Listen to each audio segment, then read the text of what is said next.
Olá, gente, muito bom dia. Esse é o dia 25 de dezembro, domingo de Natal. Eu espero que a ceia de ontem na sua casa, se houve uma, eu espero que tenha sido bendita, que todos os teus estejam bem. E estamos finalizando o ano, é a última semana do ano, e eu espero que nesse dia 25 de dezembro você esteja com seu coração aberto para o próximo ciclo da sua vida, repetindo um aforismo que eu tenho dito muitas vezes: o futuro está intacto. O seu futuro está intacto. Ninguém te enganou, ninguém te caluniou, ninguém te trapaceou, ninguém te feriu, ninguém mentiu para ti. O teu futuro está intacto. E a gente precisa ir para ele com o coração aberto, sem amarguras, sem ressentimentos, sem esses protocolos de adoecimento do coração. A gente precisa ir bem para o próximo ciclo da vida. Já que nós estamos findando um ano, minha sugestão é que você reveja as questões do seu coração e não leve mágoa para o dia seguinte. Deixa seu coração livre, aberto, encarando as realidades, tentando suportar aquilo que é tão pesado às vezes, né?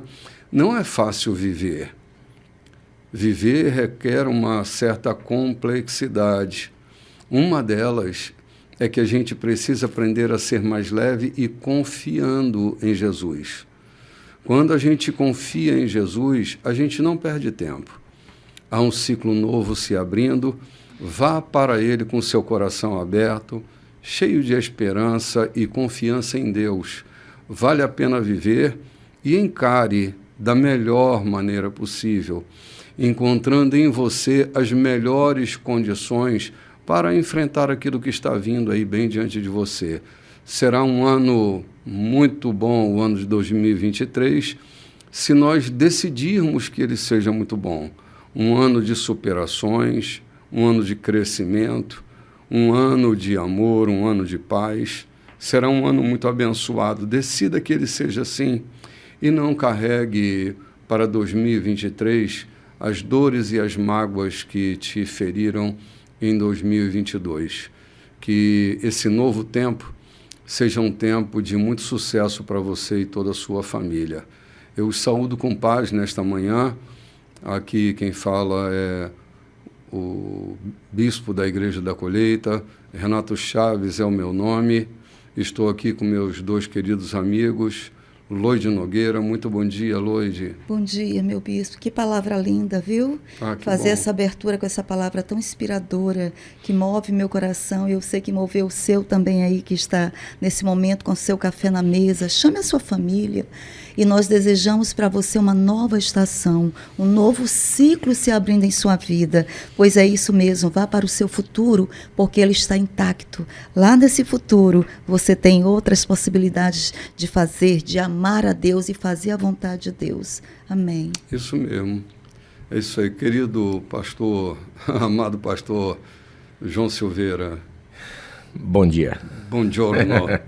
Buongiorno. Bom dia, meus queridos do outro lado. Que a gente não é capaz de vê-los com os olhos físicos, mas o coração sente que vocês estão atentos, ouvindo, ou mesmo, por acaso, você ligou o seu rádio, entrou na tela do seu aparelho, do seu celular e ouviu o que está sendo dito aqui. Não foi casual, foi providência divina. Então eu quero aproveitar ou corroborar aqui com o que disse o bispo sobre o ano que estamos chegando ao final dele. Eu lembrei que nós passamos no capítulo 10 do livro de Mateus e Jesus chama os 12 discípulos e manda, indo, não levem coisas que vão atrapalhar vocês para a caminhada de vocês. Sim, é verdade. Não leve maca, não leve trambolhos nenhum, tralhas nenhuma, que vá atrapalhar a caminhada de vocês, um futuro que está à frente de vocês. Perfeito, João. Vocês vão encontrar coisas sérias lá para fazer, vocês vão encontrar endemoniados que vocês vão ter que expulsar, vocês vão encontrar enfermos que vocês vão curar, Vocês vão encontrar pessoas ávidas para ouvir a respeito de Deus. Então não se preocupem. E também não percam tempo pelo caminho com quem apenas quer jogar a conversa fora. Lembra que ele disse, se ninguém saudeis pelo caminho? Uhum. Não perca tempo com quem quer apenas te atrapalhar a tua caminhada. Entre no seu futuro de 2023 leve e pronto para exercê-lo. Sim, a gente vai levando muita bugiganga, né, João e Lloyd? Mochila pesada. Mochila pesada. Essa orientação que João ressaltou de Jesus, ela é muito preciosa para que a gente tenha êxito na jornada, na caminhada, no deslocamento, né? No indo, Porque a vida fica mais leve assim, quando a gente tem pouca bagagem, né? Uhum. Agora, quando a gente está com as costas pesadas, com as bagagens que a gente vem carregando, desnecessárias, né? É isso, João. Dores, preocupações excessivas.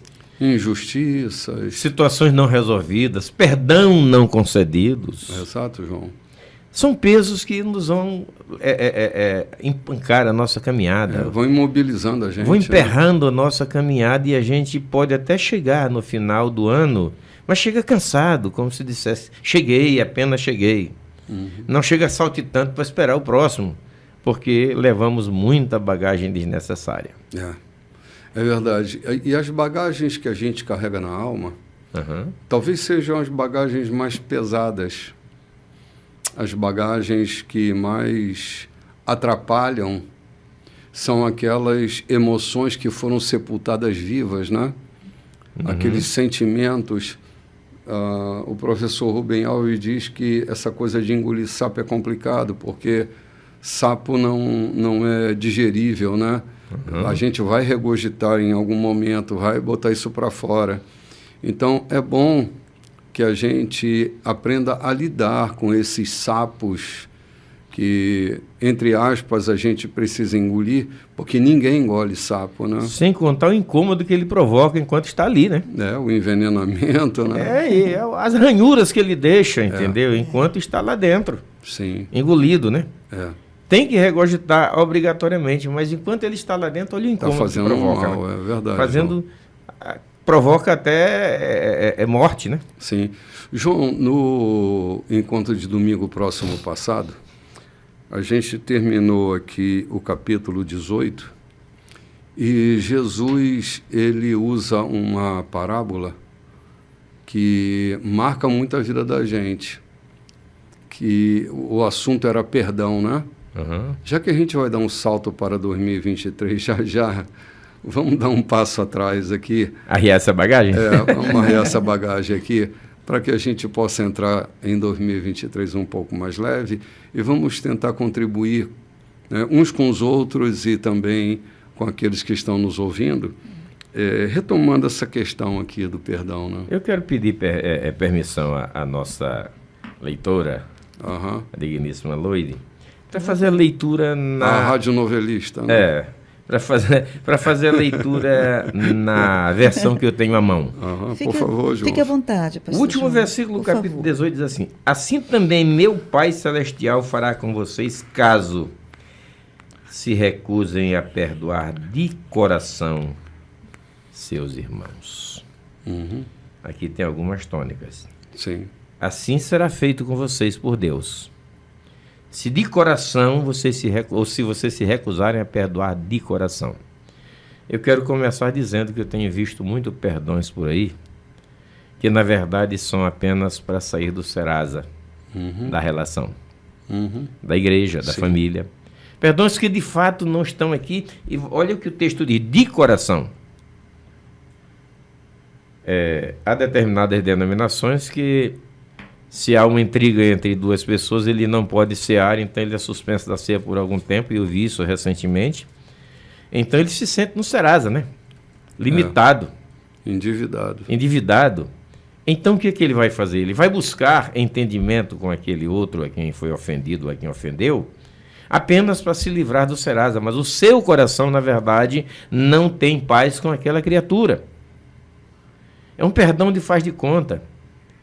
Eu lembro que, não sei se já falei isso aqui, Alguém me passou alguns cheques sem fundos e eu os guardei na gaveta, nunca processei. Era um cliente. Depois de 2 anos, ele chega na minha casa dizendo assim: eu tentei um empréstimo pelo BNDES para montar uma padaria, mas percebi que eu tinha algumas restrições.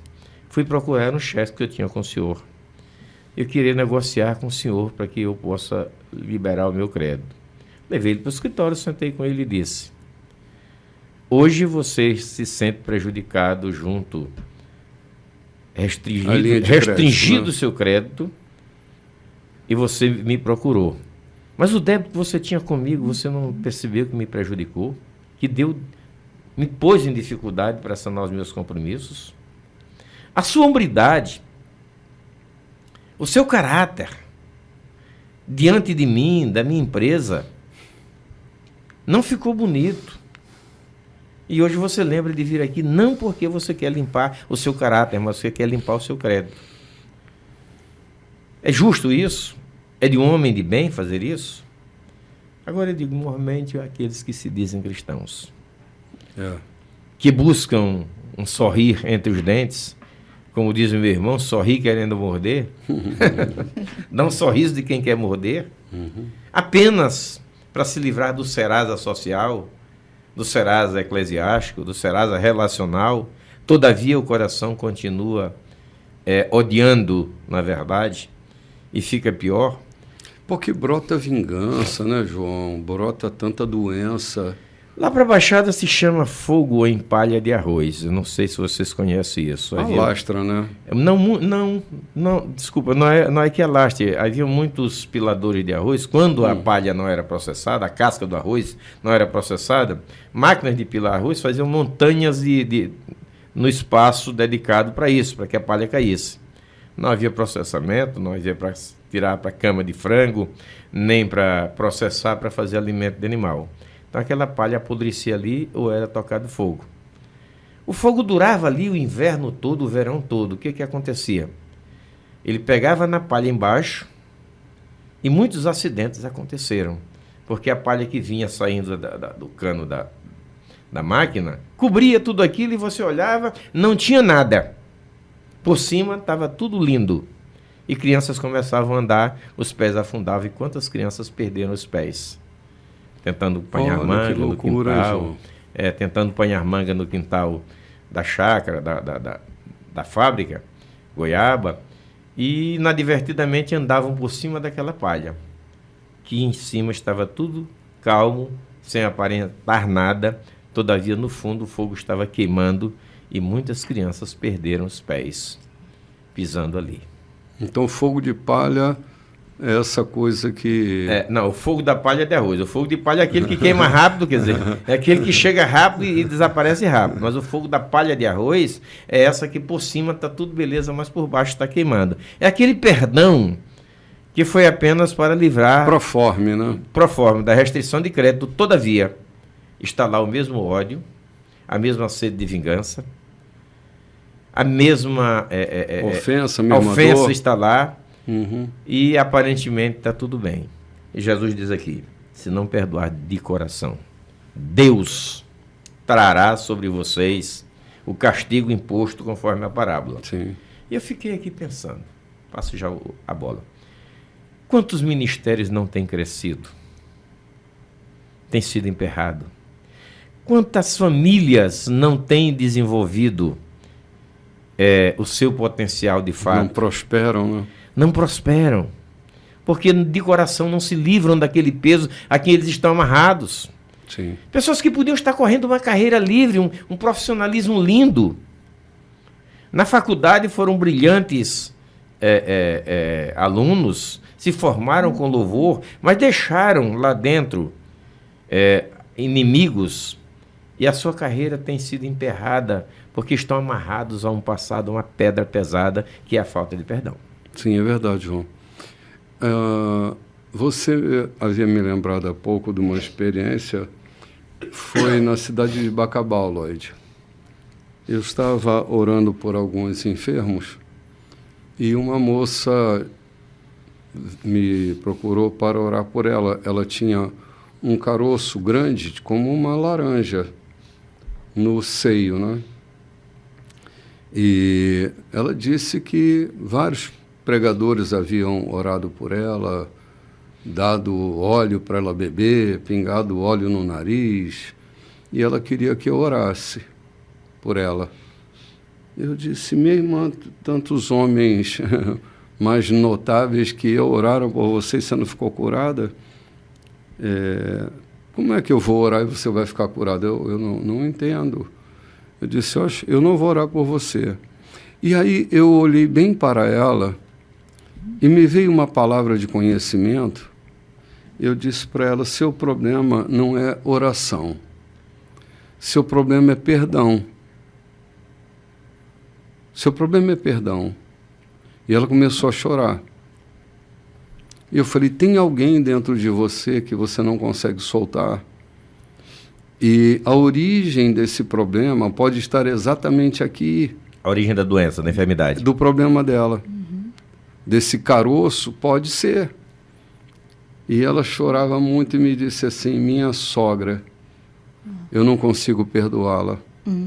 Ela trouxe um inferno para dentro do meu casamento e eu não consigo perdoá-la.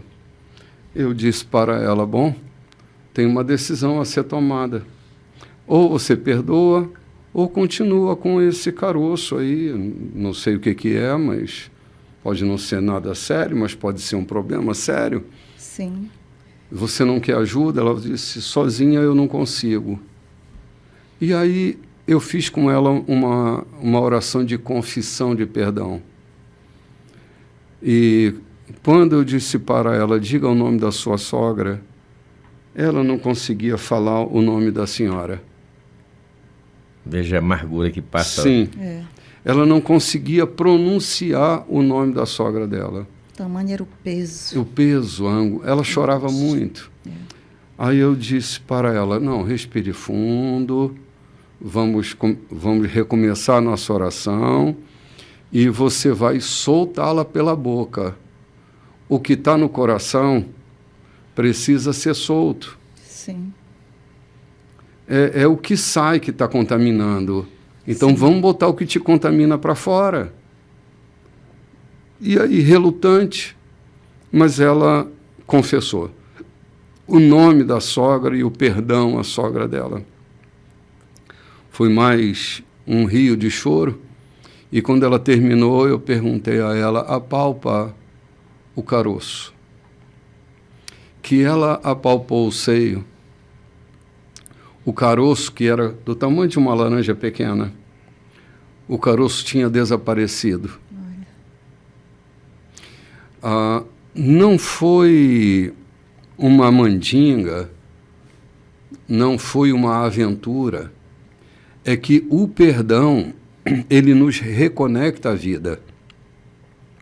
Perdoar também é reiniciar, João. Perdoar é recomeçar. É recomeçar limpo. Por isso que a expressão de todo o coração, e na versão que eu tenho, ele diz incondicionalmente, ou de todo o coração, fica esses nós, é o corpo psíquico transbordando para o corpo físico. Quando os verdugos atormentadores, eles não funcionam só a nível da aflição psíquica, ele transborda e também gera aflição física. Quantas doenças brotadas, câncer de mama é um deles. A quantidade de mulheres hoje e de homens com câncer de mama tem aumentado muito.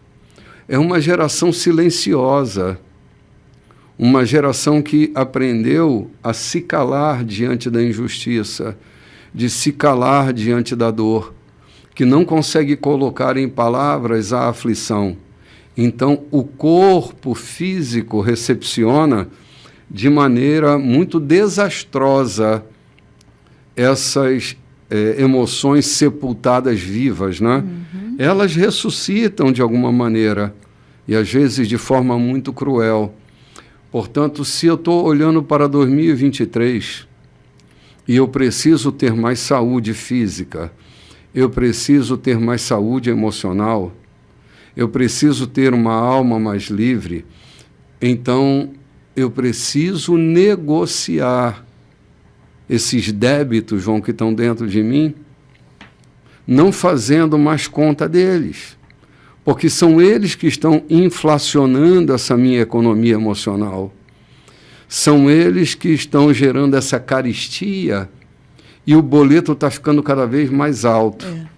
E eu não posso nem acreditar que 2023 será um ano melhor. Então, é preciso perdoar para reiniciar ciclos mais leves e suaves. É preciso a gente colocar para fora aquilo que nos atormenta tanto. É preciso recrutar esforços em fé. É por isso que no programa passado eu citava uma fala de Pedro sobre este assunto dos 70 vezes 7, que ele diz: Senhor, ajuda-nos na nossa falta de fé. Porque Pedro estava relacionando perdão à fé, a uma esperança de que as coisas podem mudar. E mudam, porque nós mudamos. Lloyd, tenho me arrependido tanto de tantas coisas que eu fiz ao longo da minha vida. Hoje eu não posso fazer mais nada para corrigir. São águas que passaram, que não dá mais para rever. Mas eu não sou possuído por remorso. Eu reconheço o meu erro, me arrependo por eles. E eu só posso contar com o perdão a quem ofendi, a misericórdia, a compaixão dessa gente ou dessas pessoas, mas eu não tenho mais como fazer nada, eu não tenho como rever essa pauta, porque ela já passou. E o importante é esse reconhecimento, saber que eu preciso pedir perdão e também perdoar. Né? Esse que é importante, ressignificar, ver aonde eu errei, aonde eu posso melhorar na próxima etapa. Aqui não tem mais jeito, mas agora eu sou sabedor disso, tenho essa consciência. Então agora, nesse novo caminho, o que eu faço? Nesse novo caminho, eu ofereço uma nova estação, uma nova página da minha vida vai ser escrita. Isso é importante, bispo. Sim. Reconhecer onde eu errei, né? Como diz o Senhor, veja lá onde você errou, né? E recomece. Sim, não ficar me punindo com um endividamento. Eu preciso aprender a me perdoar. Isso. Auto-perdão é uma das questões mais sérias, João, que a gente enfrenta na vida. Se temos dificuldade em perdoar o outro, muito maior dificuldade eu encontro em pessoas que não conseguem se perdoar. Porque parece que elas têm um senso justiceiro, um tanto miliciano dentro de si, que ela é capaz de perdoar o mais vil pecador, mas ela não é capaz de se perdoar. E ela fica levando isso para o resto da vida, se punindo, como se ela tivesse o direito disso, né? Ela acha que ela não tem o direito de não perdoar os outros, mas ela tem o direito de não se perdoar. Afinal de contas, é uma questão dela com ela. Eu quero dizer que você também não tem o direito de não se perdoar. Você precisa soltar as amarras. Eu me permito, sabe? Me permito, exatamente. Eu me permito me perdoar. Assim como também eu posso errar, eu me permito errar, mas eu também me permito perdoar. É isso aí. Eu quero ser livre. Sim, esses movimentos curam, livre. Ser livre para caminhar, ser livre. Eu não quero carregar ninguém preso na minha mochila.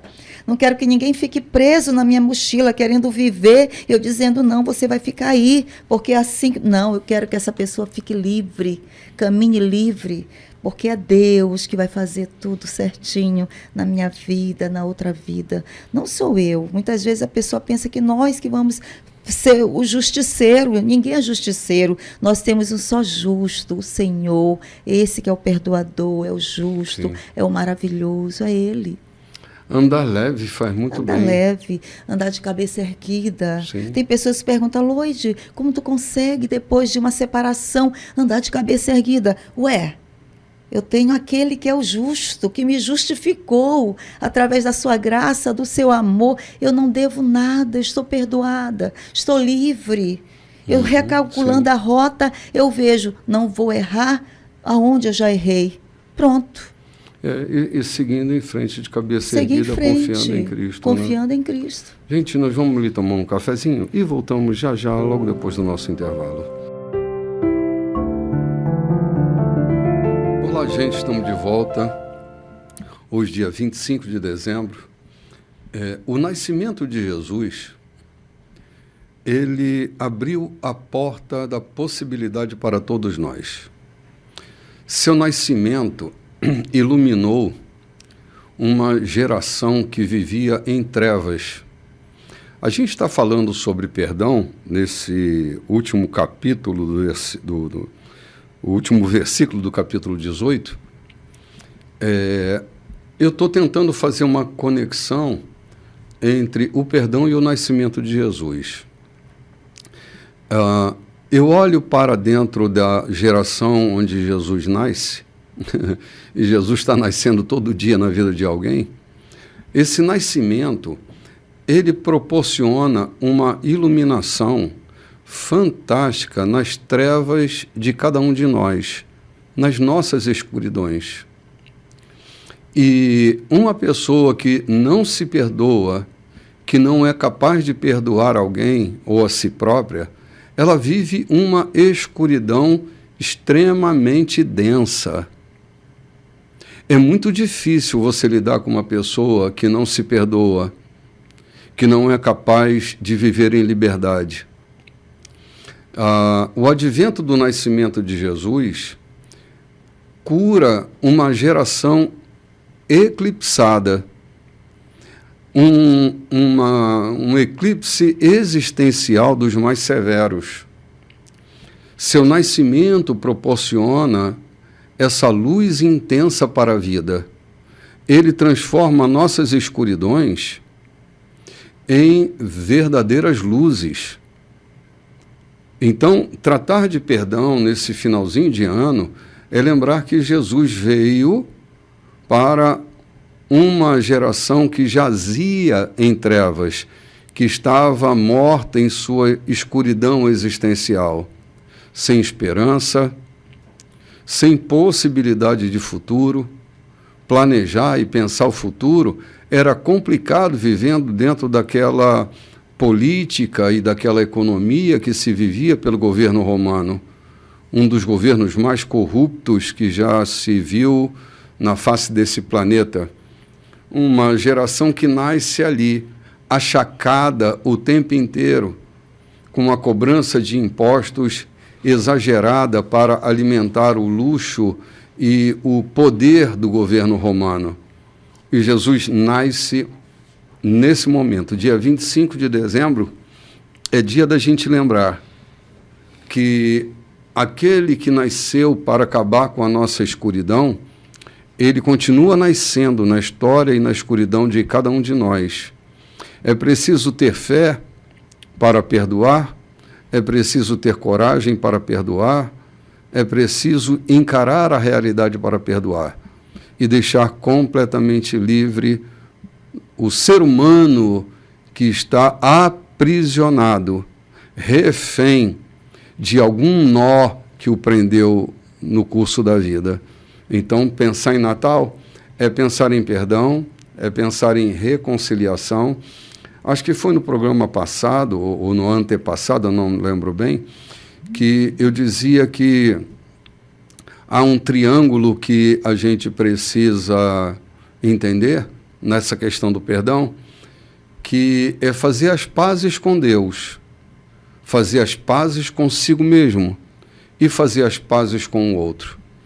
Esse triângulo, João, será fundamental para que a gente tenha uma vida com mais sentido, uma vida mais leve. Afinal de contas, é disso que trata a vida. A vida não se trata da nossa economia monetária. Às vezes a gente está distraído com a economia monetária, tentando granjear mais recurso, e mais recurso, e mais recurso, enquanto que a nossa economia emocional, ou a nossa economia psíquica, a nossa economia almínica, ela está completamente cheia de carestia, inflacionada até o último talo. E a gente precisa negociar, desinflacionar, e só tem uma maneira que eu conheço de desinflacionar esses conflitos internos, é via perdão. Eu ouvi de um pneumologista de que muitas vezes a falta de ar, a nossa aparente falta de ar, na verdade não é falta de ar. É o pulmão que está cheio de ar e não consegue expelir. Ele disse que esse mata mais rápido do que quando o ar não é conseguido ser absorvido pelo pulmão. Quando o pulmão, o tórax, está cheio de ar e ele não consegue ser solto, é muito pior do que quando ele não consegue ser absorvido. Então, o que eu estou falando? Quando estamos intoxicados pelas nossas mágoas, pelas nossas dores, pelos nossos ressentimentos. E olhe pela nossa razão. Que muitas vezes a gente usa a razão como o nosso maior trunfo. Quando, na verdade, é o pior inimigo que nós temos na nossa vida é a nossa razão. Nos escudamos nela e, baseado nelas, nós não perdoamos, nós ofendemos, nós maltratamos e até matamos, porque nos encontramos cheios de razão. Então, essa palavra chamada é melhor ter amigos do que ter razão, não é assim? Então, eu entendo aqui que quando estamos intoxicados, parece utópico quando Jesus se refere muito mais à vida interior do homem do que às riquezas, do que a vida comum, do que o reino comum de Israel. Ele se refere muito mais a um governo especial, um governo da alma do ser humano do que o governo das finanças, o governo da vida em comum. Parece meio contrassensioso entender isso, mas a realidade é, quando nós estamos livres, quando o governo da nossa alma vai bem, quando o governo do nosso sentimento vai bem, as finanças também acontecem. Elas melhoram. Verdade. Não quer dizer que não passamos por percalços, mas elas começam a melhorar. Há uma visão mais clara, há um sentimento mais leve, há uma forma melhor de se atrair aquilo que precisa se atrair para que vivamos melhor financeiramente. Então, eu quero dizer aqui a quem nos ouve, que as tuas finanças e o bom gozo delas depende muito de como estão as tuas finanças emocionais. O proveito que você pode ter, e aquilo que Jesus Cristo disse, que adianta o homem ganhar o mundo inteiro, né? E perder a sua alma. Não é deixar de ir para a eternidade e gozar com Cristo, é perder aqui o gozo das suas relações consigo mesmo e com os outros. Porque perder a alma, né, Lloyd? Jesus não está se referindo a uma relação com a eternidade. Perder a sua alma é perder-se de si. É perder a capacidade de amar, a capacidade de abraçar, a capacidade de acreditar. De acreditar, de viver, de pertencer, de dar importância àquilo que realmente merece. Sim. Importância na vida daquela pessoa, de abraçar o seu filho, de estar junto da sua família, se perder de si, né? E hoje a gente vê os cursos de inteligência emocional estão cheios de pessoas querendo um novo começo, querendo saber onde foi que errou, o que precisa fazer para recuperar a família, para recuperar o momento com o pai, né, com a mãe, para auto-perdão. Sim. Né? Estão cheios. Porque é isso. A economia emocional, né? É muito bom quando a gente chega ali diante de um lugar com pessoas que trabalham as nossas emoções, porque o homem plantado apenas na razão, ele é um homem duro, rígido, inflexível, né? E a razão, ela quer achar mais razão ainda, para ela ser daquele jeito, para ela julgar daquele jeito, para ela viver daquele jeito. Enquanto o homem trabalhado na emoção, ele é o que perdoa. O emocional é que perdoa, né? O emocional é que chora, o emocional é que diz me perdoa, eu também te perdoo, mas o homem endurecido, na razão, ele vai achar, não, você que fez isso, você não merece, você agora está me devendo, você vai pagar tudo que está me devendo. Aquele homem que nós lemos no capítulo anterior, baseado apenas na razão, né? Sim, é verdade. É verdade. A gente vai escolhendo uma maneira sofrida de viver. Pesada. A vida vira uma coisa horrível, pesada. Né? Eu tenho o exemplo de uma amiga que ela passou 20 anos, né, sem a outra amiga, e quando a amiga estava no leito da morte, né, ela foi visitar, porque soube que estava no leito da morte, e quando passou ali, naquele dia à tarde, com aquela outra que estava doente, e elas ali se amaram naquele momento. Olha, minha amiga. E ali elas reconheceram que passaram 20 anos distante por causa de uma besteira. E ali se perdoaram. E a outra disse, como fulana é legal. Uhum. Como fulana é bacana. Demorou 20 anos e no leito de morte para reconhecer e para ver aquele perdão. Tu imagina, cara, quanto movimento infantil a gente faz na vida, né? Eu li outro dia que os piores momentos da nossa infância são os 40 primeiros anos dela, né? Ou seja, nossa fase adulta, ela se recusa, às vezes, a romper com essa fase infantil. O João estava falando ainda há pouco sobre ressentimento. O que é ressentimento? Ressentimento é aquele sentimento de que ainda está dolorido e se tocar vai doer. De novo. É quando você tem aquela unha encravada e está tudo tão nevrálgico ali, qualquer toquezinho dói, e mesmo depois de você ter sido curado, você ainda tem medo de tocar ali, porque tem medo de doer. Ressentir é sentir de novo. É sentir de novo aquilo que você sentiu há um tempo atrás. E quantas pessoas estão assim, vivendo em ressentimento, João? Já estão curadas, já não tem mais nada a ver com nada, a vida já andou, as coisas já mudaram, as pessoas já são outras, o cenário já é outro, mas continua com aquela mesma carga de quando sofreu o impacto. Tudo já mudou, mas eu continuo com a impressão de que vai doer. Então eu não toco mais, eu evito, eu fujo, eu me escondo, porque eu estou cheio de ressentimento. Então a gente precisa amadurecer, precisa dar uma chance de amadurecimento. Senão a gente vai ficar eternamente remoendo coisas que não têm sentido mais nenhum na vida, né?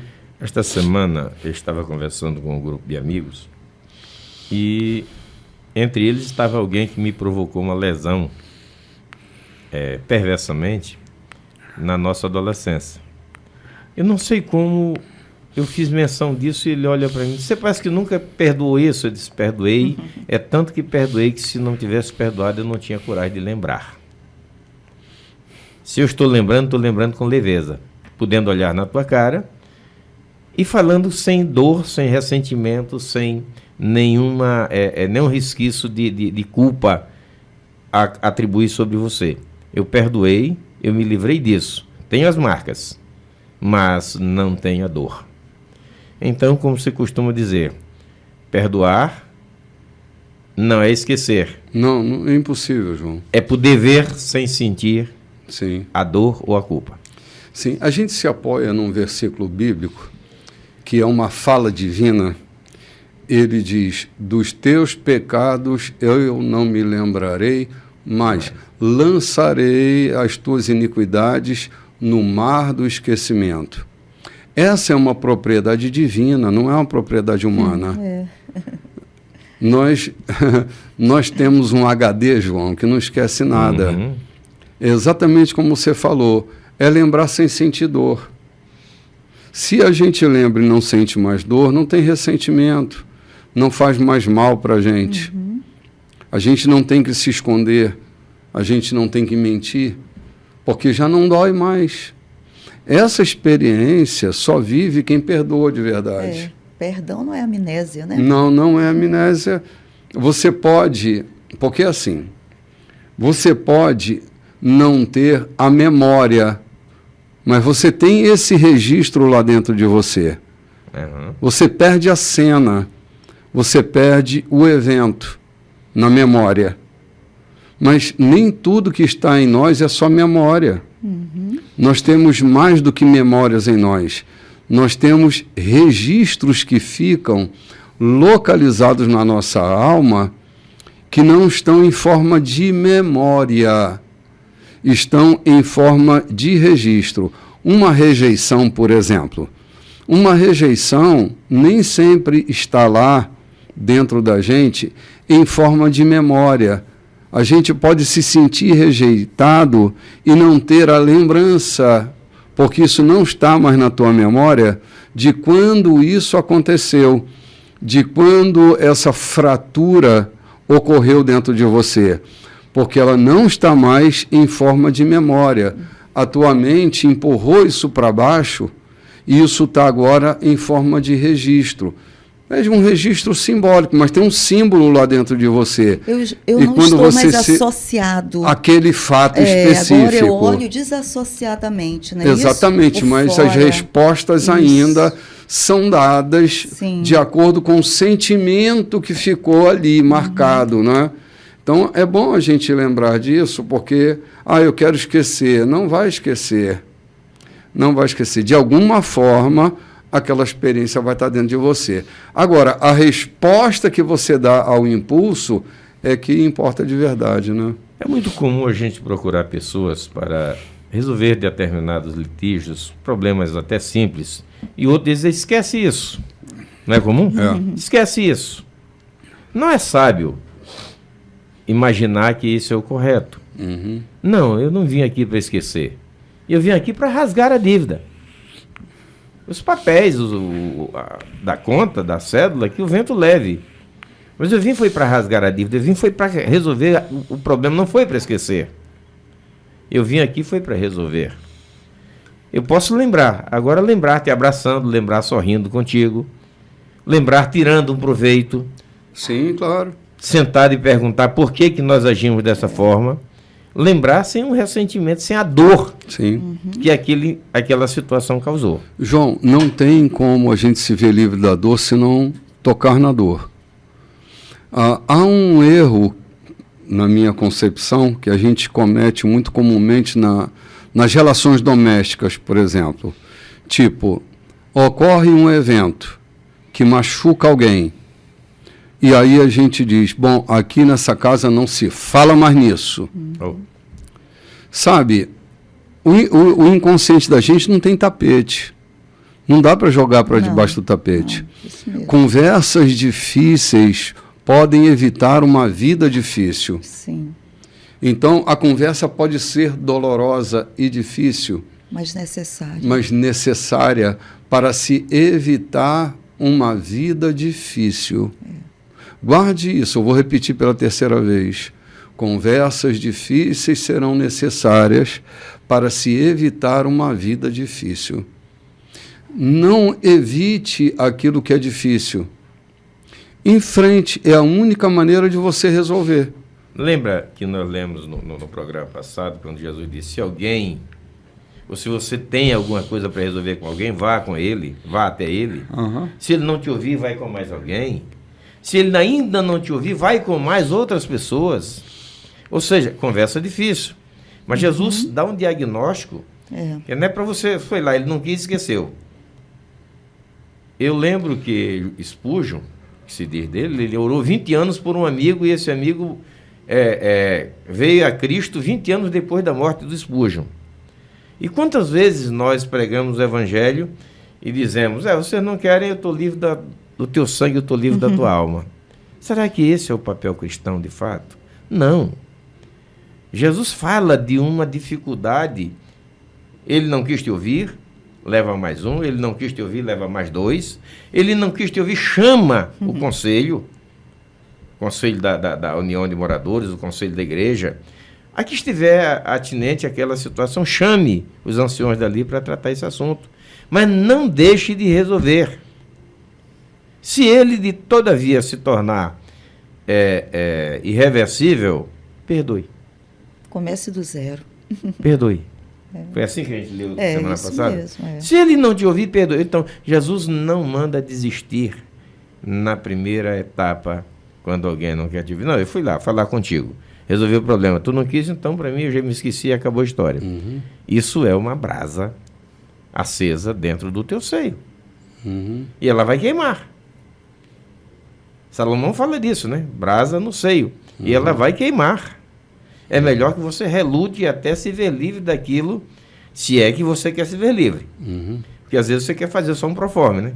Aquilo que disse, só se ver livre do Serasa. Está pagando a conta, não porque se sente devedor, mas está pagando a conta porque quer limpar o nome. Quer limpar o nome. Isso não funciona no meio emocional, na situação, no viver cristão. Não funciona no viver cristão, no viver eclesiástico. Na vida em comum, na vida do lar, isso não funciona. Um dia vai pipocar.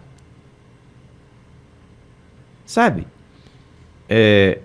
Vocês já viram paredes que emassa e depois pinta, quando espanta está pipocando todinha? Sim. E o que ficou? Danificou toda aquela parede. Por quê? Porque ao ser feito o trabalho não foi verificado o que estava ali por baixo, o que estava acontecendo. Então muitas vezes nós queremos pintar a parede sem primeiro identificar as suas falhas. Sim. As suas umidades. Então Jesus está falando aqui de a gente buscar recursos até resolver. E o último recurso que ele dá, não teve jeito, ele não quis, perdoa. Pronto, te desencilha dele. Corta a corda. Corta a corda, desata os nós e deixa ir. Não é assim que disseram, Lázaro? Desatar e deixa ir? E deixa ir. Não, desata e deixa ir. João, essa conversa que nós estamos tendo, na verdade, num flashback do programa passado, ela deve nos motivar a colocar o pé no futuro com a leveza que o futuro merece, com a leveza que eu mereço. Eu sou tão infiltrado por crenças de não merecimento, né? Que eu acho que eu não mereço, que eu acho que eu mereço a punição e vivo me punindo o tempo inteiro. O outro merece, mas eu não. O outro merece, mas eu não, né? Aí eu cuido mais da vida do outro. Eu tenho dinheiro para comprar um carro 0 quilômetro, mas eu não compro porque o que vão pensar de mim, né? Eu mereço, o meu amigo que vem me visitar merece a mesa linda, adornada, com o melhor prato, o melhor talher, mas eu não, eu vou comer naquele prato velho, com aquela colher velha, sim, com aquela louça velha, porque eu não mereço. Então me permita, isso, né? Sim, é verdade. Permita contar uma história que aconteceu comigo, eu sempre conto as minhas histórias. Qual que eu encontrei, o primeiro Cherokee que eu encontrei aqui no Maranhão, eu comprei, adquiri. Era um carro lindo. Um SUV preto, a coisa mais linda. Eu tinha uma caminhonete de passeio, mas eu tinha o dinheiro suficiente, fui naquele leilão e comprei aquele Cherokee. E caprichei, botei pneus novos, trabalhei ele da forma melhor possível. E um dia fui buscar um amigo no aeroporto, levá-lo ao Hotel Fazendinha lá na Raposa e depois buscá-lo lá no Hotel Fazenda para trazer uma congregação, era um cantor, um amigo da gente, lá de Curitiba. Na volta de lá para cá acontece um acidente muito grave. Alguém bateu no carro, perdeu o controle e bateu no meu carro.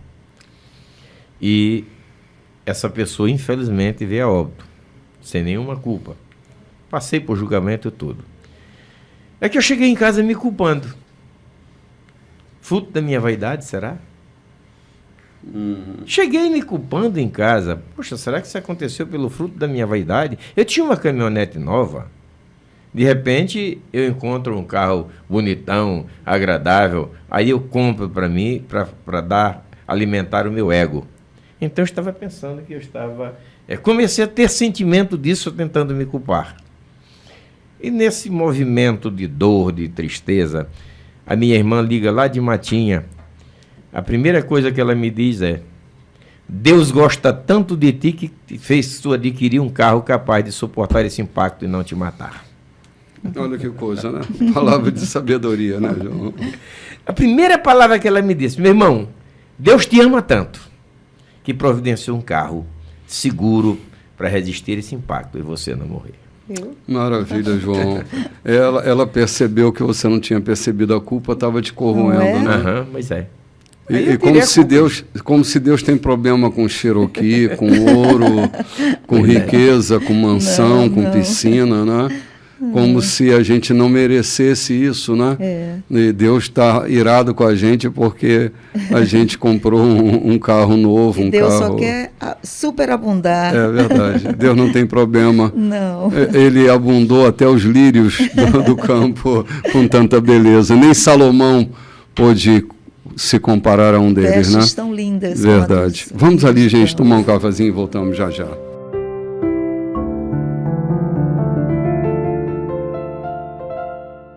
Muito bem, gente, estamos de volta hoje, dia 25 de dezembro, falando sobre a maravilha do nascimento de Jesus e sua repercussão na nossa vida.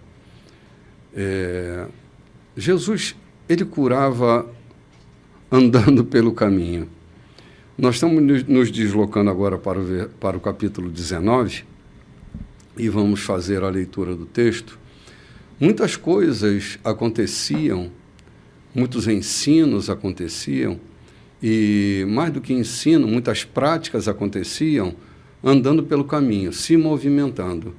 E nós vamos fazer mais um movimento de Jesus, que sai da Galileia agora e vai lá para a região da Judéia, né? Uma região não muito próxima, mas ele vai fazer esse deslocamento e coisas vão estar acontecendo no meio do caminho. Curando gente, transformando a vida de gente, e ele vai andando. Queria pedir que você fizesse a leitura do capítulo 19, Lloyd, por gentileza. Isso aí. Então, preparem a sua Bíblia, e você que está em casa, e vamos fazer essa leitura. Depois de transmitir esses ensinamentos, Jesus deixou a Galileia e foi para a região da Judéia, do outro lado do Jordão. Também ali as multidões andavam atrás dele, e ele curava o povo. Vamos parar aqui um instantinho? Vamos por etapa. Ele está nesse deslocamento, e olha que a fonte que abundava em Jesus, João, atraía sempre gente atrás dele. Maravilhoso. Sabe, isso. Ele curava Incrível. Não só as enfermidades físicas, mas ele curava as pessoas da vida. Ele estava sempre curando pessoas para que a vida pudesse correr com mais leveza. O movimento é curar a alma e curar o corpo, curar a alma e curar o corpo. E as pessoas viam isso acontecer. Elas tinham necessidade de ir ao encontro dele, porque sabia que alguma coisa ia acontecer. Eu pensava ontem à noite, e, meu Deus, a minha estada ali, na vida daquela pessoa, seja ela quem for, melhora, ela viveria melhor sem mim, ou a minha vida melhora a vida dela. Sabe, é esse peso que a gente precisa avaliar para que a gente encontre verdadeiro sentido nos nossos relacionamentos. Jesus estar ali, naquele momento, isso melhorava a vida das pessoas ou piorava a vida delas? A vida delas seria melhor sem a presença de Jesus? Ou a vida de Jesus na vida delas mudava o sentido, gerava mais alegria, dava mais oportunidades? Essa experiência que Jesus tinha com a vida deve nos levar a refletir no nosso próprio movimento da vida, entende, João? Isso, você me chamou a atenção agora para entender ou para perceber uma coisa muito forte aqui dentro disso. Certa vez, ou aliás, muitas vezes, eu já ouvi de pessoas dizendo: é difícil seguir a Cristo, mas a vida cristã é difícil. Ser ministro, dirigir uma igreja, ser missionário é coisa difícil. É difícil quando você está sozinho ou quando você quer fazer por sua conta. Uhum. O que aconteceu aqui? Nós já passamos por esse texto, mas só pegando de volta. Era tarde, 5 horas da tarde, e uma multidão de mais de 5.000 pessoas em meio a um areal, um deserto. Então parecia difícil. A alimentação era escassa. Não havia como alimentar 5.000 pessoas. Então essa questão de ver que parece ser difícil, mas essa dificuldade, ela existe na nossa cabeça. Sim. Porque Jesus está ali para resolver essa situação. O que ele fez? Encontrem a comida. Nós só temos 5 pães e 2 peixinhos, tragam aqui. Eu estou aqui para dar solução. João, é que ali, desculpe aqui, ali não havia dinheiro que solucionasse, nem padaria que solucionasse. Nem restaurante que estivesse pronto para isso. Pois é, o que eu estou falando é que até no momento em que é dificuldade, são 5 da tarde, não tinha como retornar para casa e chegar a salvo daquele dia de calor escaldante e de falta de alimentação. Mas o que eu estou querendo dizer foi exatamente o que você falou. Jesus está sendo importante na tua vida ou não? O cara trouxe aqui a gente para matar de fome, a gente seguiu ele para matar de fome em cima desse deserto. E ele chega e diz, não, está aqui comida para todo mundo. E não foi comida com mesquinharia, sobrou. E sobrou muito mais do que eles comeram, não foi isso? Uhum. Jesus está aqui, saindo da Galileia para a Judéia, não é caminhando no charrete, indo na frente no Papa Móvel, sim, no Jesus Móvel, né? Uhum. Ele está caminhando pelo deserto. Aquela região, onde não é deserto, que é cheia de pedras, é região árida. E as pessoas estão indo em busca dele. As pessoas estão indo em busca dele. E ele não se faz de rogado. Ele para e faz o quê? Cura. Sim. Ele atende. Atende. Mas eu quero dar um pulo mais à frente, não sei se convém, é que o texto, versículo 2, diz assim, e grandes multidões o seguiram, e ele curou os enfermos. E alguns fariseus apareceram tentando apanhar Jesus numa armadilha. Ou seja, quem eram os fariseus?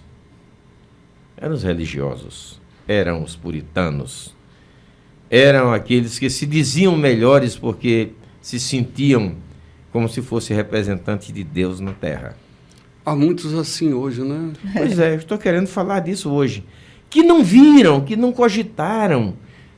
Das pessoas que vinham ali, vinham trazidos talvez numa maca, numa rede, e voltavam andando, proseando com quem os trouxe. Aquilo nada impactava, porque a religião cega de tal forma. Eles não podiam vibrar com o sucesso dos outros. O ceticismo cega de tal forma, o ceticismo religioso cega de tal forma. E nós tivemos exemplo disso aí, ontem mesmo nós percebemos isso.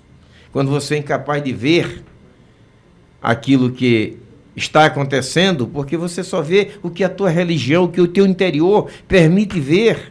Sim. Eles não vieram ver um Cristo que curava. Mesmo sendo um mestre, um rabino, eles não vieram ver um Jesus que tinha misericórdia.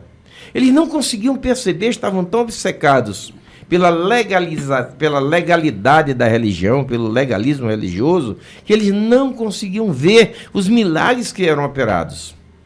Preferiam tentar colocar armadilhas para fazer Jesus tropeçar, segundo o seu conceito. Essa conversa, né? Elódio vai já fazer a leitura do texto. Essa conversa não parte do desejo de acertar, essa conversa não parte de uma dúvida, essa conversa parte de uma provocação, parte da colocação de uma armadilha.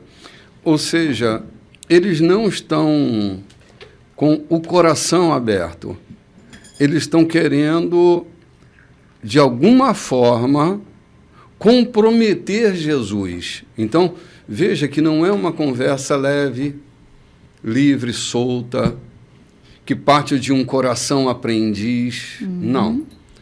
Essa conversa é capciosa, ela é maliciosa. Os religiosos, normalmente, João, eles não estão comprometidos com a vida. Eles estão comprometidos com a regra. Eles não querem saber de você. Eles querem saber o que aconteceu. Eles querem notícia. Eles não querem entregar-se. Eles querem a notícia. Eles querem dar publicidade. Por isso, a conversa precisa ser ouvida dentro desse contexto. Não era um contexto de uma aflição. Ninguém estava aflito aqui. Não. Havia capciosidade. A tentativa de arruinar com a reputação de Jesus, deixando ele imobilizado diante do povo. Né? Bispo, eu vi acontecer em loco aqui no Maranhão, que me entristeceu. Eu fui convidado aí em uma cidade no Maranhão, levando o equipamento de som, e participar de uma festa que estava acontecendo. E vi um pastor operando milagres. Era o que se via. Era a operação de milagres. E foi um movimento, um reboliço na cidade. Cidade turística. Um reboliço tremendo. E eu estava naquela festa. Algum tempo depois, não muito tempo depois, alguém de uma grande cidade do Maranhão convida este pastor para um evento na sua cidade. E depois eu tomei conhecimento que não foi para que os milagres fossem operados, mas foi para que ele fosse desmascarado, ou para encontrar farsa nas operações de milagre que estavam acontecendo. Isso me doeu muito o coração. Como se chama Triste, alguém, né, para matá-lo, claro, para execrá-lo? Claro. Mesmo que ele fosse um embusteiro. O que eu tenho a ver? Deixa que a responsabilidade dele é com Deus. Mas eu trazer para minha cidade, uma cidade polo do Evangelho no Maranhão, para desmascará-lo, para matá-lo de fato. E mataram um homem aqui na região. Uhum. Eu não sei se na verdade era embuste ou se eram verdades puras, mas o que me impressiona é aquele nobre, célebre clérigo fazer uma grande festa, talvez em conluio com a sua convenção, para desmascarar aquele homem, porque milagre não... Eu não consigo operar milagre, então eu não quero que ninguém opere. Jesus é ontem e eternamente. Hoje ele não pode estar aqui presente na minha casa, na minha terra, porque Jesus ontem andou sobre as águas, curou enfermos, etc. E amanhã virá ou voltará para nos levar para eternamente estarmos com ele. E onde está Jesus hoje, que se comete tantas loucuras dessa natureza? Sim. Olha, eu tenho dito uma coisa que eu espero que reflitam com maturidade para que eu não seja mal entendido, mas eu não posso também evitar o mal entendimento. Quando eu tenho afirmado que a verdade, mesmo a verdade bíblica, ela é capaz de matar. Quando Paulo diz assim, a letra mata, mas o espírito vivifica, do que Paulo está falando? Paulo está falando da lei, da letra da lei fria, da lei posta, da lei não refletida. E aí, essa lei mata. Porque, veja, Moisés, a lei de Moisés é a lei da morte. Olho por olho, dente por dente. Era a verdade que matava. Jesus, ele suscita uma verdade que dá vida. Uma verdade que liberta. Porque ela é uma verdade dita em amor. Toda verdade provoca feridas.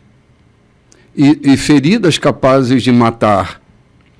Se nossas verdades não forem encharcadas de amor, nós seremos como os fariseus, com capciosidade, tentando prender seja lá quem for, como a capciosidade da história que João acaba de contar.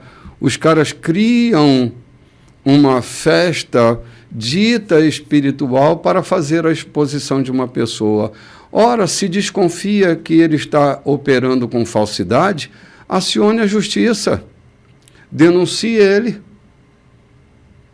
E não criar esse plano para acabar com a vida do outro.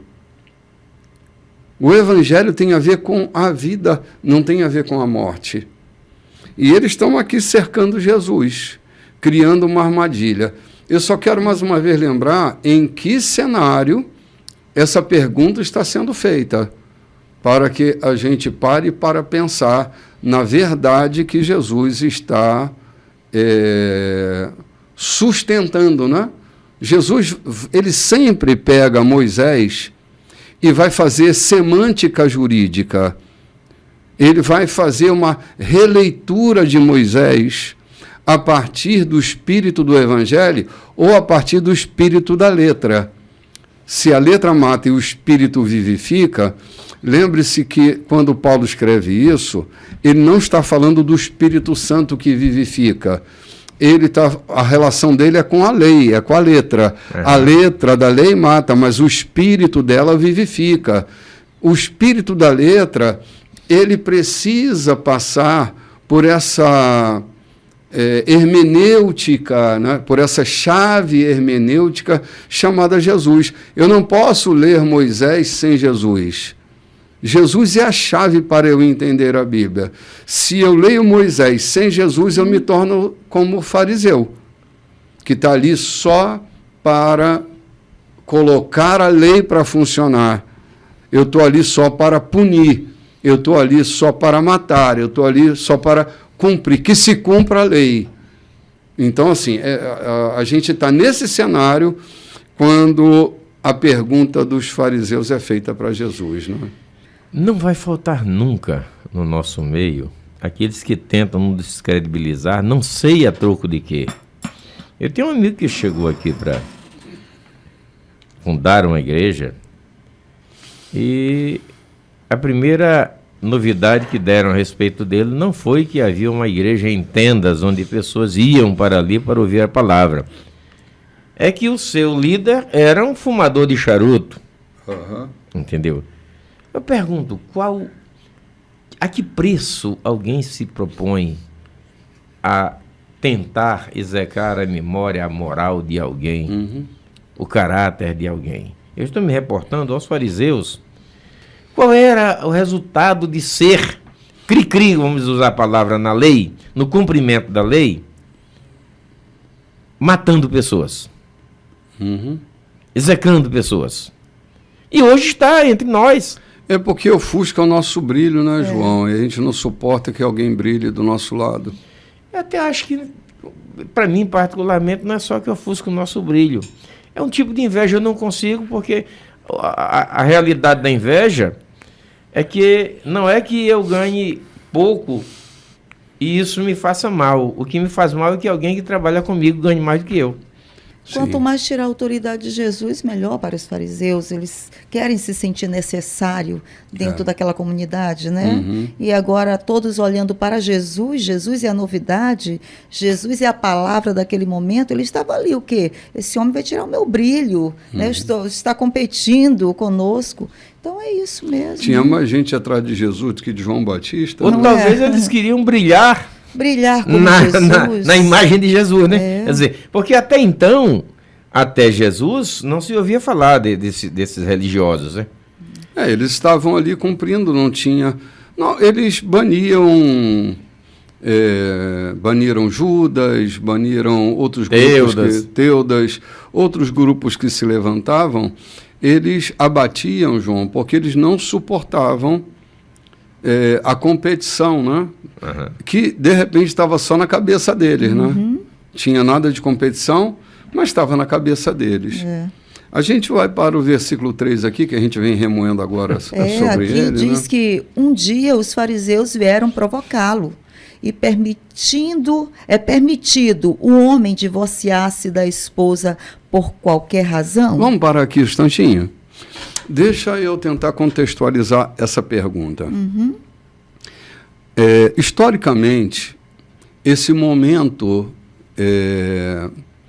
da vida de Jesus, a nação de Israel está passando por uma fragilidade da constituição social muito grande.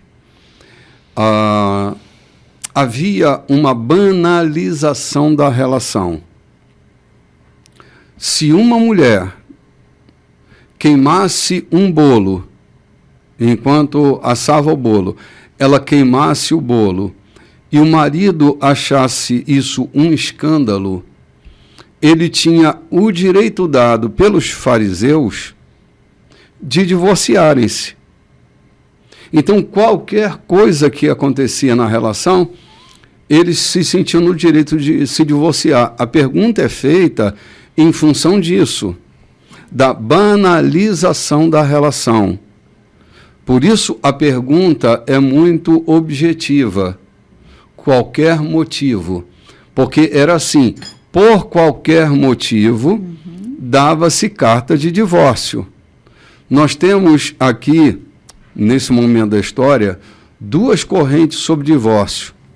Nós temos a corrente de Shammai e a corrente de Hilel, que, por acaso, era avô de Gamaliel. Eram dois rabinos muito fortes que divergiam entre si. Para um, o divórcio era inadmissível.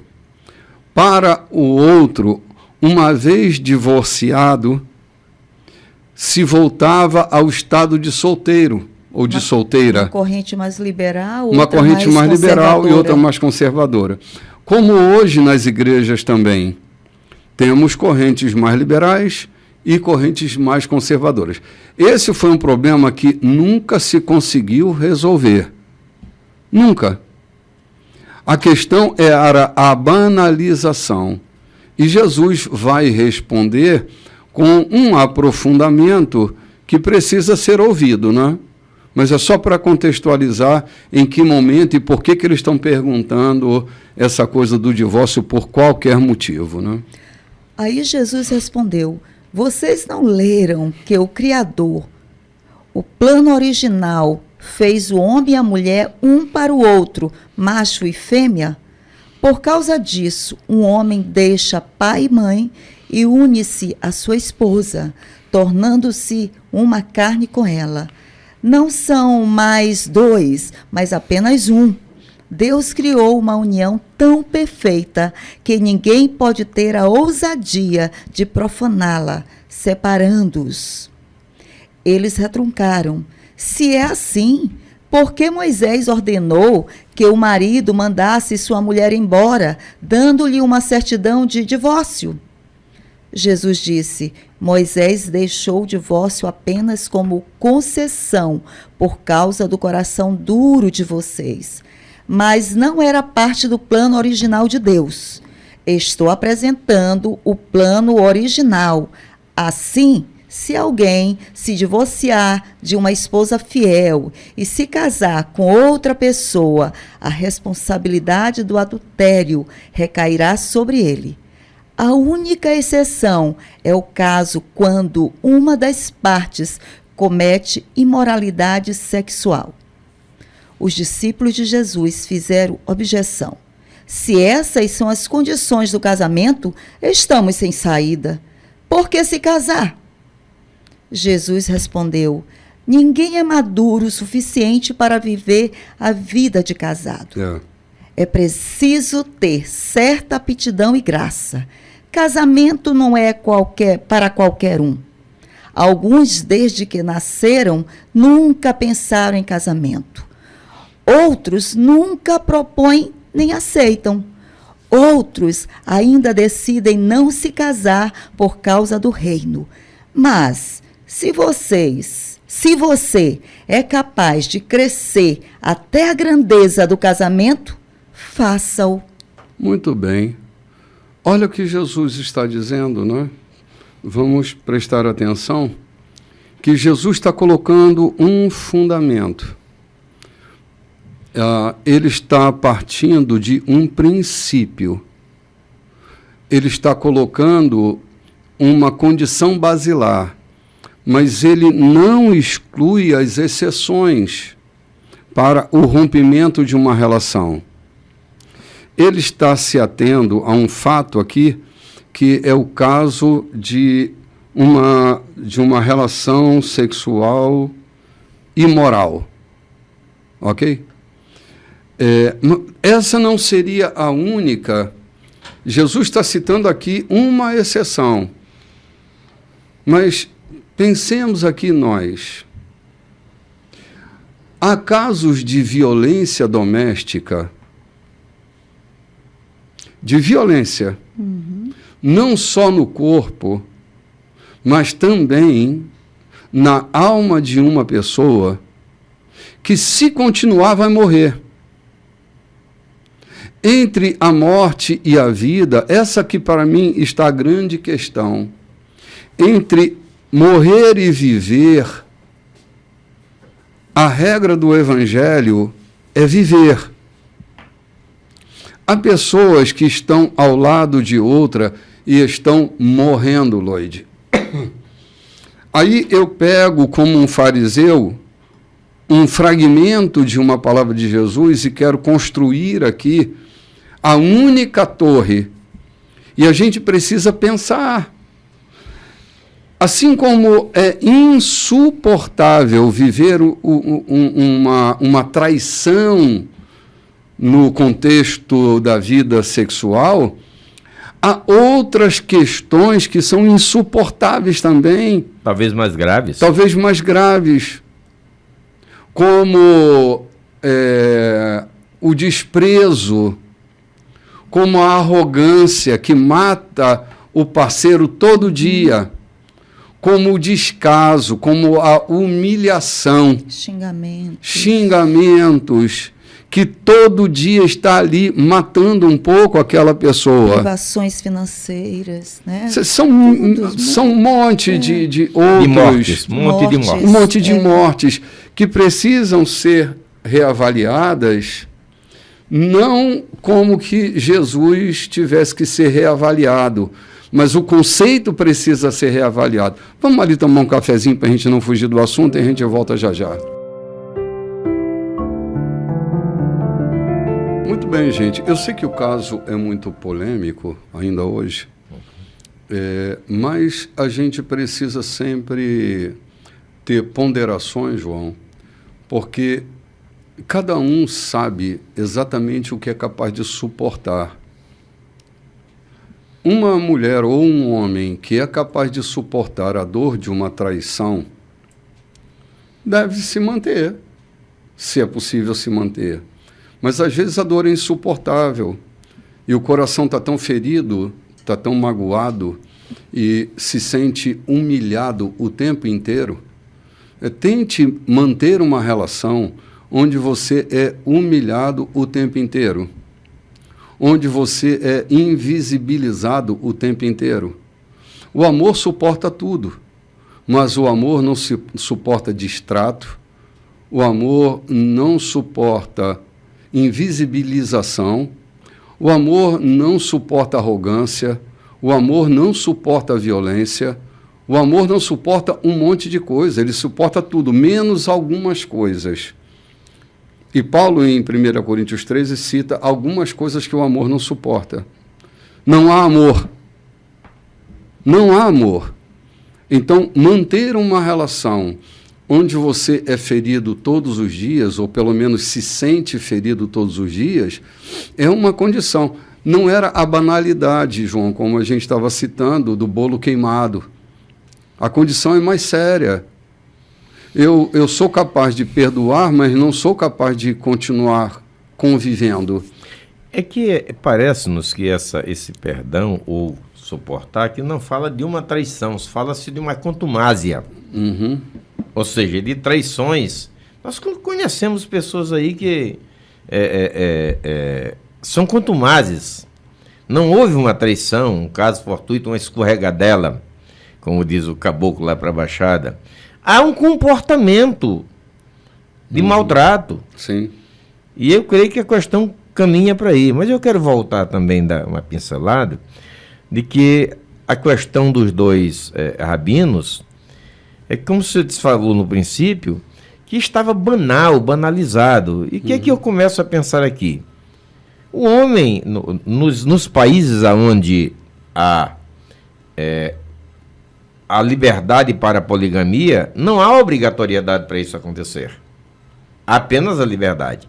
E por que acontece?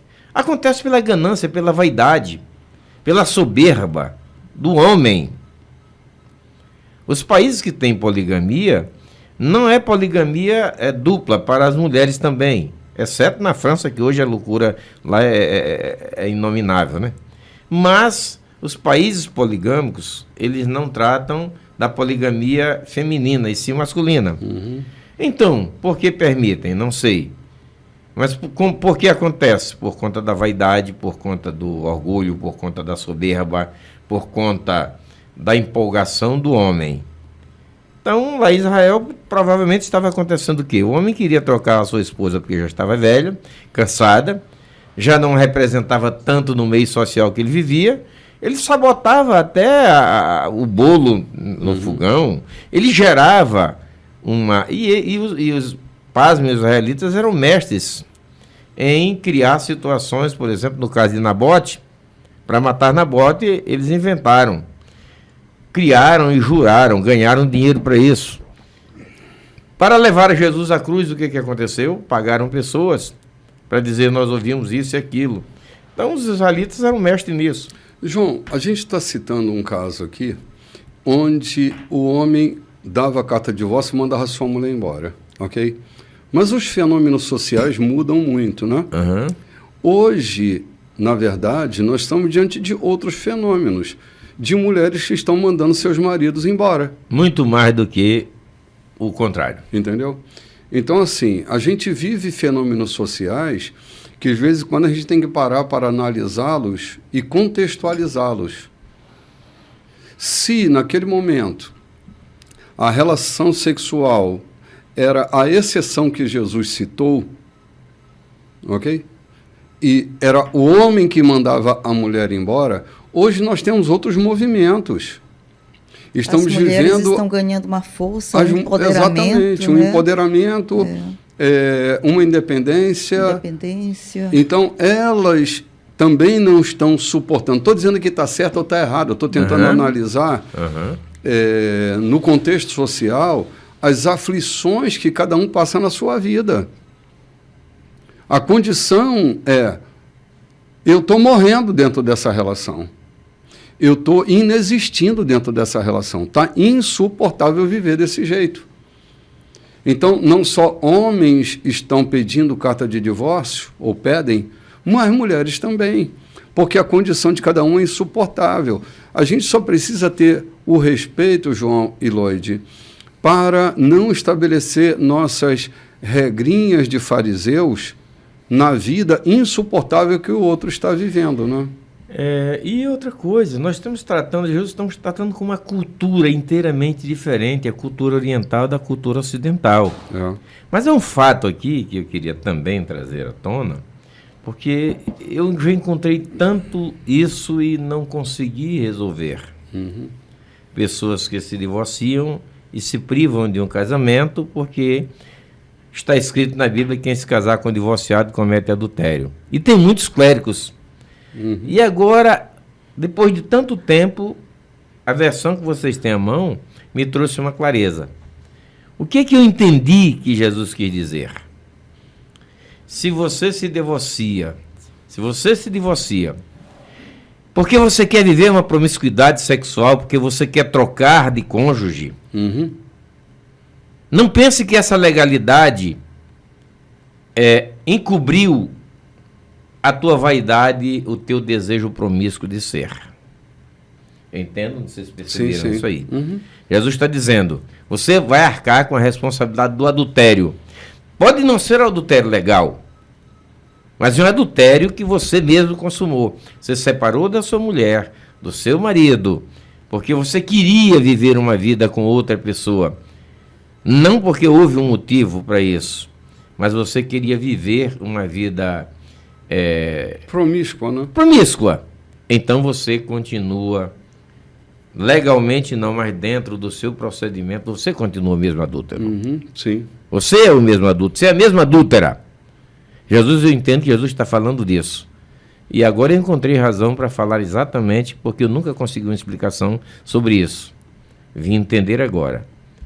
Que o adultério acontece não por conta da legalidade ou da ilegalidade do que foi concedido, mas por conta do teu procedimento pessoal, do teu coração, da tua vida, do teu ser, de quem tu és. Sim. Viver a relação da traição pode ser simples para uns. Até culturalmente, né? Parece que é simples. Homem é tudo igual, né? Homem é tudo igual. Então, isso não me incomoda tanto assim. Mas para outras pessoas, isso vai incomodar até o fim da vida delas. E não é exatamente a ausência do perdão, é o conflito que fica ali, corroendo todo dia. Todo dia. E não se consegue resolver isso. Então, como fazer, não é, João? Porque, assim, o risco de uma contaminação... Uma mulher, por exemplo, que tem... Um homem que tem várias mulheres... O risco da contaminação da esposa é muito grande, de uma doença sexualmente transmissível. Então, ela tem que se permitir. É isso que tem que ser. Sem contar que há uma família por trás disso, há filhos. Viver uma vida de brigas dentro de casa provoca desequilíbrio nos filhos. Sim. E muito desequilíbrio. Isso é provado na psicanálise, em todo o estudo do psique do homem. Então, talvez seja possível. Eu já encontrei, no longo da minha vida profissional, encontrei muita gente que preferiu dizer: eu quero criar os meus filhos só e ter paz do que dentro de um inferno dentro de casa. Eu conheço muitas mulheres que querem viver a sua vida depois de um divórcio, não querem mais casar, querem permanecer só porque estão traumatizadas por causa de uma relação que viveram, uma relação, né, de abusos, de agressões verbais, agressões no psicológico. Então, saíram dessa relação, mas saíram marcadas, cheias de dores. Então, preferem agora viver uma vida sozinha, né? Porque não houve perdão. Aqui o Senhor, no plano original, o Senhor diz assim: o perdão tem que ser demonstrado. Se esses dois quiserem refazer essa vida, ele diz o quê? Tem que haver perdão, reconciliação, e não permanecer mais nessa vida de atritos, de conflitos, de sujeiras, né?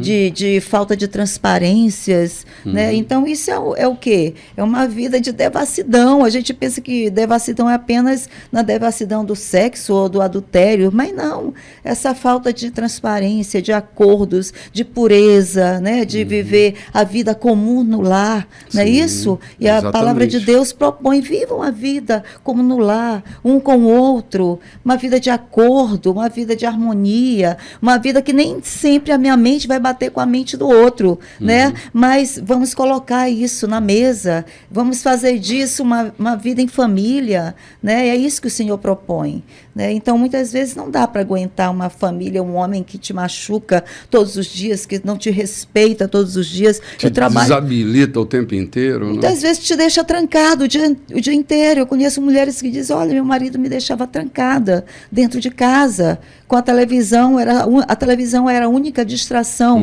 que eu tinha, a única companhia, e chegava de madrugada, e de madrugada ainda queria se servir de mim pelas madrugadas. Que casamento era esse? Sim. Esse é um debate que tem que ser ampliado, né, Loide? Tem que ser ampliado. Porque a gente vive outras realidades sociais.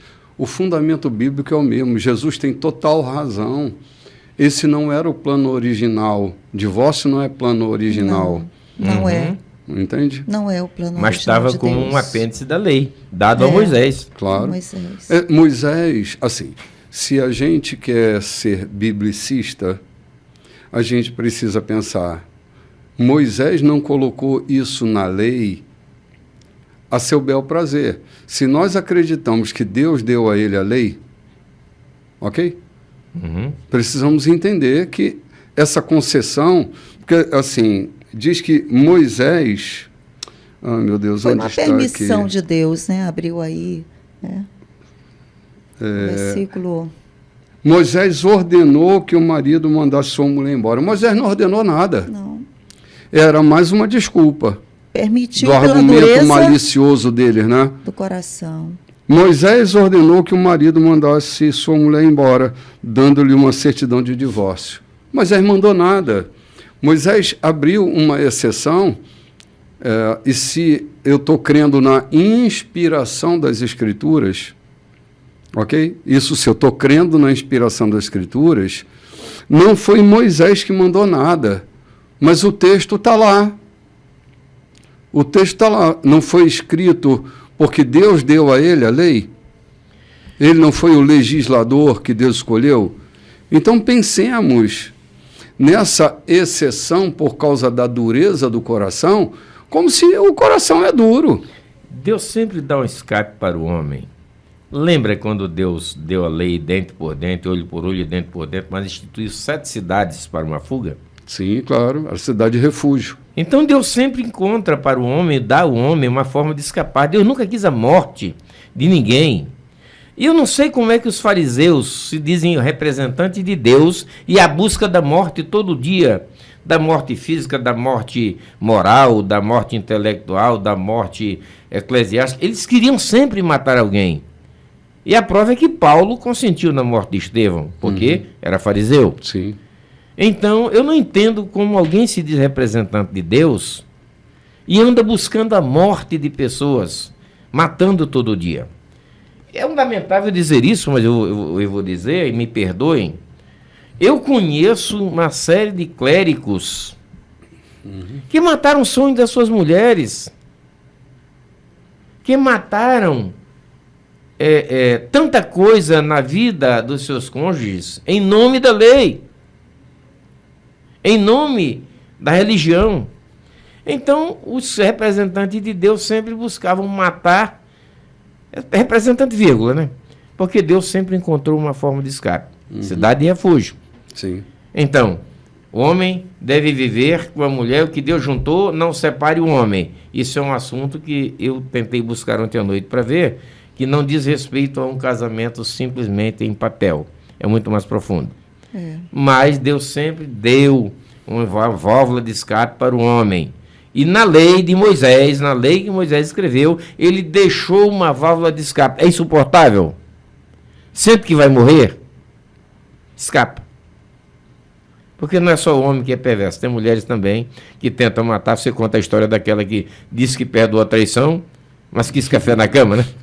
Até o fim da vida. Mas aqui é muito importante a gente destacar que Jesus disse: Moisés deixou o divórcio apenas como concessão por causa do coração duro de vocês, a nossa incapacidade de perdoar, de ser maduro, né, para viver, para refazer essa trajetória, né? Ele deixa aqui, ele diz, olha, mas não era parte do plano original de Deus essa concessão, não era parte do plano original de Deus. Aqui Jesus deixa bem claro, não era isso que Deus queria. Exatamente. Deus queria o casamento, viver, né, esse casamento lindo, porque é o casamento como se fosse Jesus e a igreja, representa isso, né? Sim. O casamento, Cristo casando com a igreja, o casamento perfeito. Então Deus queria que isso, esse é o plano de Deus, o plano original. Sim. Né? Não era que fosse, não era uma ruptura, não é. Nós que somos maus, sim, que nós não sabemos viver esse casamento, ser maduro a esse ponto de perdoar, de dizer eu te perdoo, você também. Então vamos refazer. Eu reconheço a minha impureza, eu reconheço que eu não estou sendo o marido ou a esposa que eu preciso ser para você. É tudo isso. Sim. Nós que somos maus, nós que não temos essa capacidade de realmente ser aquilo que Deus nos projetou para ser. Sim. Mas nós temos uma promessa, até o último dia Ele irá capacitar essa obra, irá completar essa obra em nós. Sim. Olha, a gente tem uma situação muito, muito ampla, como eu disse, para ser discutida, né? Imagina você que os grandes nomes da antiga aliança, eles eram polígamos. Eles eram polígamos. Tinha uma lei para poligamia? Não necessariamente tinha lei de poligamia. Abrão não tinha lei nenhuma? Não tinha lei nenhuma. Entende? Então, assim, eles viviam essa relação e não tinha adultério.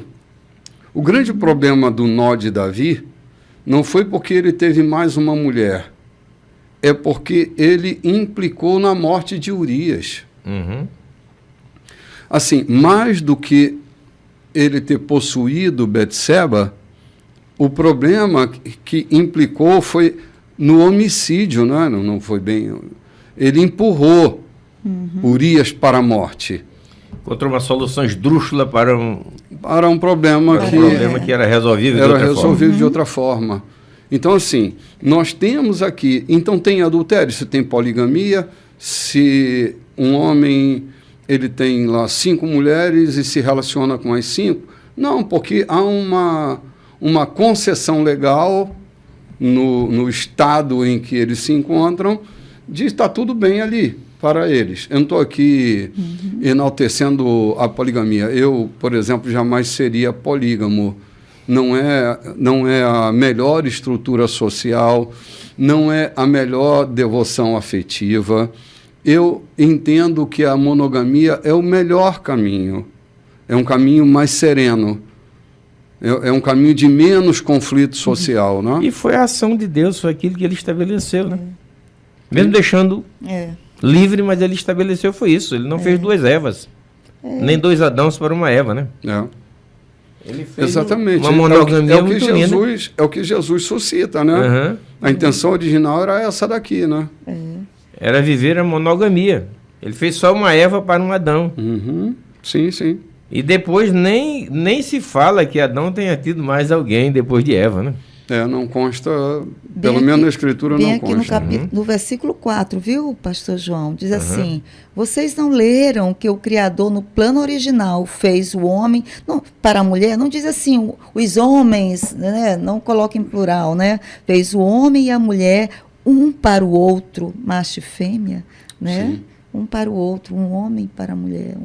Adão e Eva, naquele plano original, né? Não teve 2 Adões ou 2 Evas, ou... Né? Nem Noé teve um outro fato, entendeu? Mas aqui embaixo se vê Abraão, né?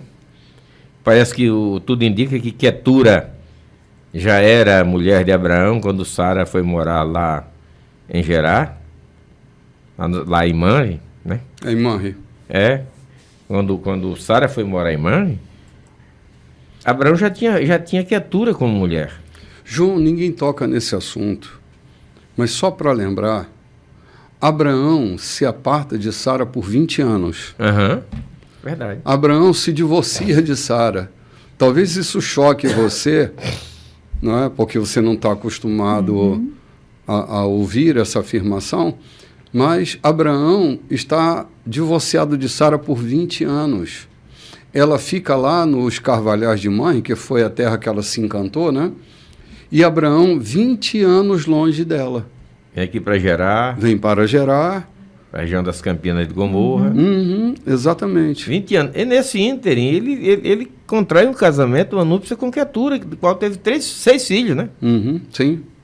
Só para consubstanciar a história, é que quando Moisés chega em Midian, e a gente pergunta de quem era sacerdote o Betuel, né?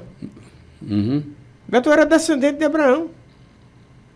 Midian, a terra dele, era a terra de Medã, filho de Abraão e Quetura. Uma coisa linda, né? Sim. Deus vai fazendo a história, tecendo e deixando a coisa bonita acontecer. Então, assim, eu acho que há assuntos na Bíblia que são polêmicos, mas que a gente precisa colocar uma lupa para se ampliar a nossa percepção. Senão, a gente fica com essa lente desfocada dos fariseus, com essa miopia teológica, que é muito perigosa, João, porque a gente vai fazendo gente infeliz até o fim da vida delas, entende? Bispo, mas bacana mesmo esse versículo 10. Os discípulos de Jesus fizeram objeção. Olha aqui, se essas são as condições do casamento, estamos sem saída. Por que se casar? Aí nós vamos entrar num outro assunto para o próximo programa, que vai ficar muito bonito, porque tem coisa linda aqui para frente, né? Jesus aqui colocou coisa que, epa! Eles deram um salto para trás, né? Aqui, Jesus vai... Assim, tem um assunto... já é um assunto bastante antigo, mas ele vem sendo trazido à baila, e eu acho bom a gente tocar nele, que é a assexualidade, né? A sexualidade, exatamente. Por isso que eu disse, vai dar pano para as mangas para o próximo programa. Então nós vamos esperar isso aí. Os eunucos que se fizeram, os que decidiram ser. Sim. Foram perguntar, né? João, no interior tem um termo usado para um assexuado, que é o cuta, né? Cuta. E tem um outro nome também que... Também o cheta. O cheta, né? Que são nomes designativos de pessoas que não são homossexuais, são assexuais. Eu tenho um contemporâneo, meu parente, da minha idade, cara, gente fina, 10, mas ele inteiramente assexuado. E convive muito bem. Recentemente eu tenho um sobrinho com 20 anos, declaradamente é uma pessoa muito aberta, ele disse: "Ei, eu sou eunuco", e acabou a história. Não venha para cima de mim porque é assim que eu vou viver a minha vida.